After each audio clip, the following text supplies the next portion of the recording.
I'm really struggling to find the words.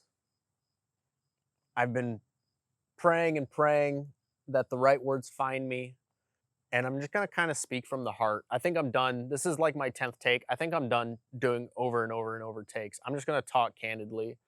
This is about Charlie Kirk, his death, how I feel about it, and what it's going to mean for this channel going forward. First and foremost, I think Charlie Kirk was a hero. Not just a hero for our nation, because he truly did stand on the foundations of what America stands for: freedom of speech, truth, justice for all, equality. He was unafraid to talk about the hard things, the things that people don't want to hear in our country anymore. People don't want to hear about God anymore. People don't want to hear about truth anymore, common sense anymore. He wasn't afraid to talk about it, and they killed him over it. And as a person that dedicated so much of his time to this country, I spent 8 years in the Navy. Now, I'm not going to sit here and pretend that I sacrificed life and limb and served this nation out of the goodness of my heart, my love for my country. I do love my country. I really do love my country. It is a blessing and a privilege to live in this country. Um, But when you spend so much time of your life, I spent 8 years in the military, and we spend so much time of your life, you do start to realize like you're there for a reason. I was in the military, I was part of the mission to keep our country free and safe so people could practice free speech and freedom of religion, freedom to pursue life, liberty, and the pursuit of happiness.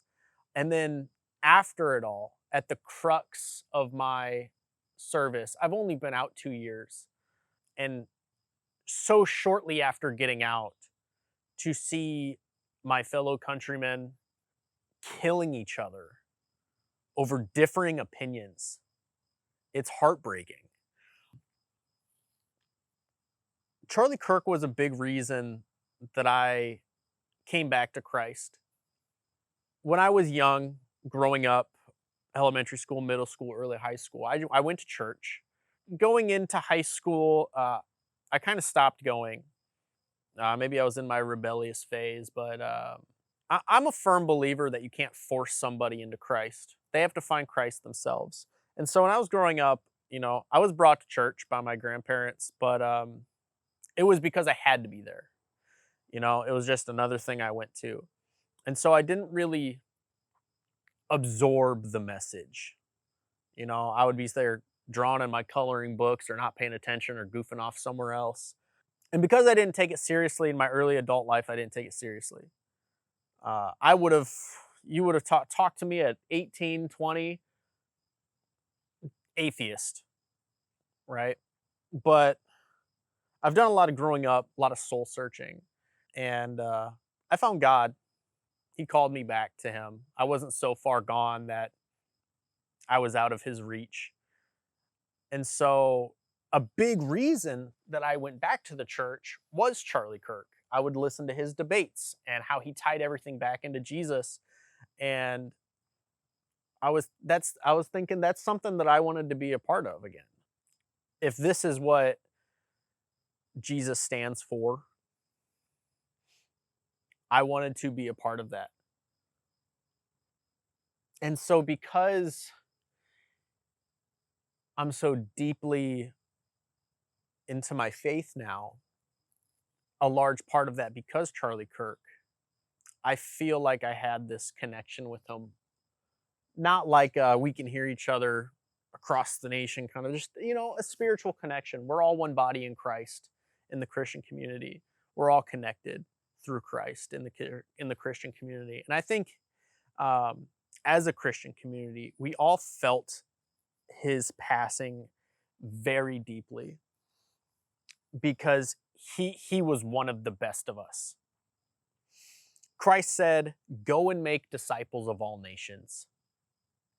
And he used his platform to do that.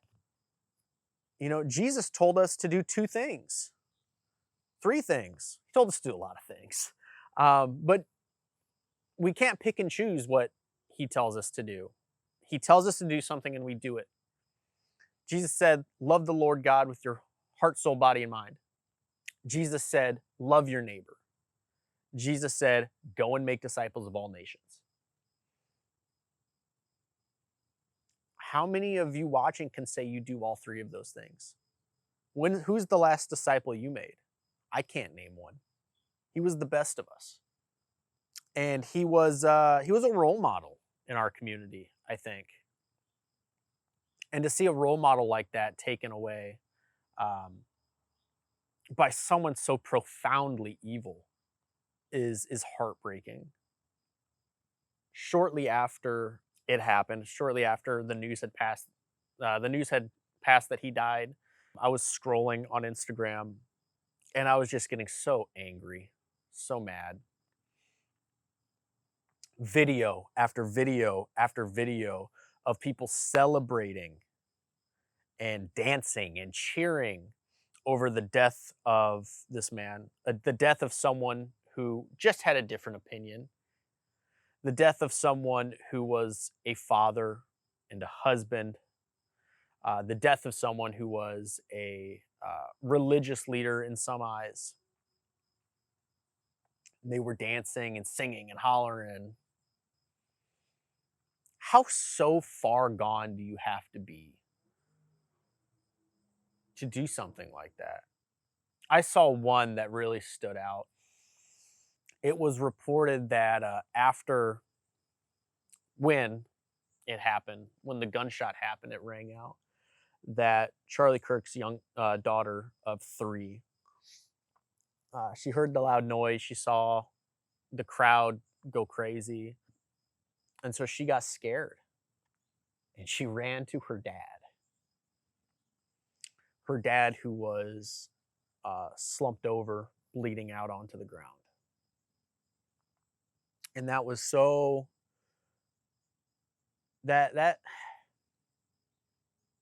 it's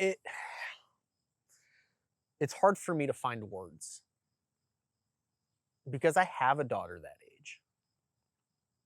And the thought of her being so scared and confused, all she wants is her dad, but she can't have her dad anymore because he was taken away. And then to see people cheering that specific thing on, is sickening. And I see those kind of things and I just get so angry. And it hurts me because I don't want to be angry all the time. Jesus said, love your neighbor. Love your enemy. It's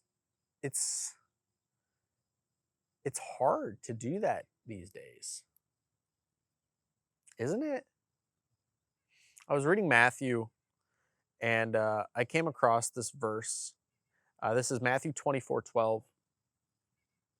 And in this verse, the context of it is Jesus is on the Mount of Olives and he's talking to his disciples about the end times. And I'm not trying to say the end is nigh or anything like that, but I thought the verse had relevance to me, so I wanted to share it with you guys. So Matthew 24:12 says, because the increase of wickedness, the love of most will grow cold. Is anyone else finding it very hard to love? To have that love for your fellow countrymen? It's getting difficult. And I think a lot of it is because of this disconnect online. It's so easy to look at a screen and disconnect it from reality and, say these horrible vitriolic things online and never have to worry about the repercussions. So I think I'm going to take a break from being online. Yeah, I think that's what I'm going to do. Because why would I keep doing something that is harmful to me? Being angry is harmful. it's not good for you. It's not good for your body, not good for your mind, not good for your soul. It's like a drug, isn't it? A little bit. You open your phone and these companies that make these algorithms, they know what keeps you swiping and keeps you interacting. You're going to interact with stuff that you hate, makes you angry.